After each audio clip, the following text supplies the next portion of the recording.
Hi friends, this is Raj Rakshit and welcome to my channel. So ಇವತ್ತಿನ video start ಮಾಡೋಕ್ಕೂ ಮುಂಚೆ ನಾನು ಒಂದು ಕ್ಲಾರಿಫಿಕೇಷನ್ ಕೊಟ್ಬಿಡ್ತೀನಿ.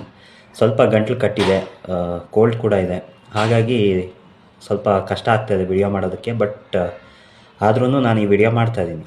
ಕಾರಣ ಏನಪ್ಪ ಅಂದರೆ, ಇವತ್ತು ನಿಮ್ಮೆಲ್ರಿಗೂ ಗೊತ್ತಿರ್ಬೋದು, ರಮ್ಯಾ ಅವರು ಒಂದು ಸ್ಟೇಟ್ಮೆಂಟ್ ಕೊಟ್ಟಿದ್ದಾರೆ ಗಂಡಸರ ಬಗ್ಗೆ, ಗಂಡ್ಮಕ್ಳ ಬಗ್ಗೆ. ಸೊ ಅದಕ್ಕೆ ಅವರಿಗೆ ಅವ್ರ ಸ್ಟೈಲಲ್ಲೇ ಒಂದು ರಿಪ್ಲೈ ಕೊಡೋಣ ಅಂತ ಈ ವಿಡಿಯೋ ಮಾಡ್ತಾಯಿದ್ದೀನಿ. ತಡ ಯಾಕೆ, ಶುರು ಮಾಡೋಣ ಇವತ್ತಿನ ವಿಡಿಯೋನ.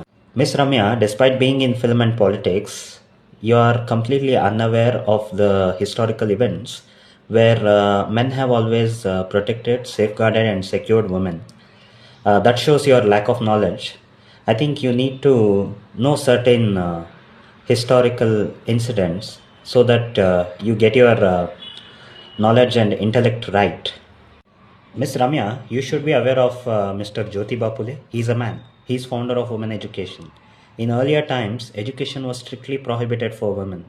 He is a man who hustled with a lot of struggle and challenges.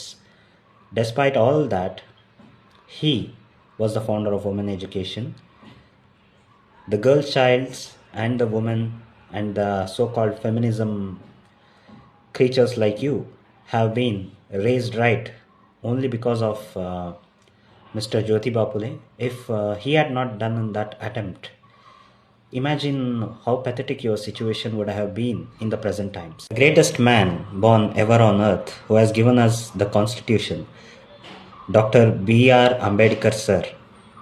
He is a man who burnt Manusmriti because it had a lot of dichotomy and derogatory inscriptions about women. He was a man who hustled for human rights and women rights especially. It's only because of him you are able to put your opinions on a gregarious media without any hesitations and without any fears and insecurity.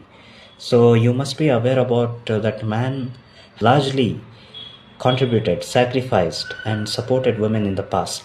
Entire women community should be grateful for this wonderful man, Mr. Rajaram Mohan Roy, who abolished child marriage and supported widow remarriage.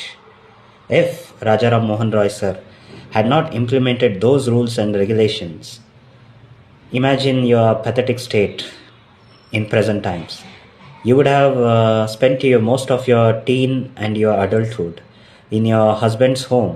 You would have turned into a homemaker and you would have busy with your household chores.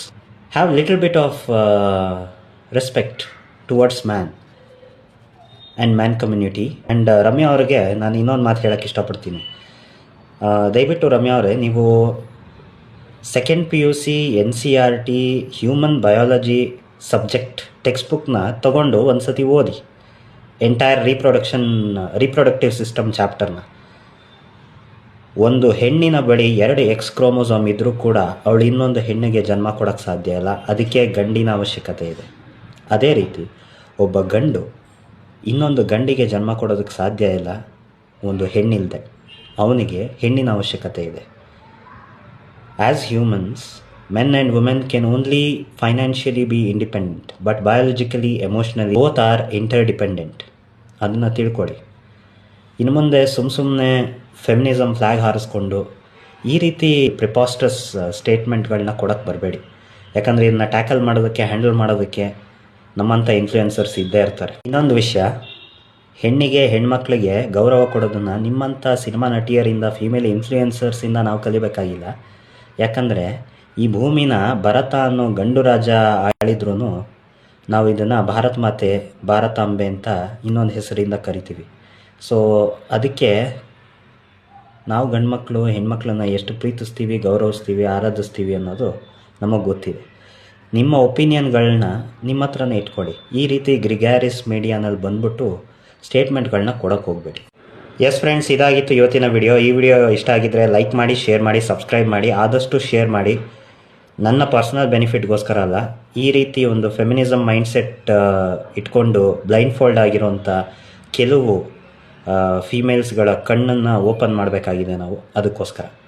So this is Raj Rakshit signing off. ಇನ್ನೊಂದು ವಿಡಿಯೋನಲ್ಲಿ ನಾನು ನಿಮ್ಮನ್ನು ಭೇಟಿ ಆಗ್ತೀನಿ.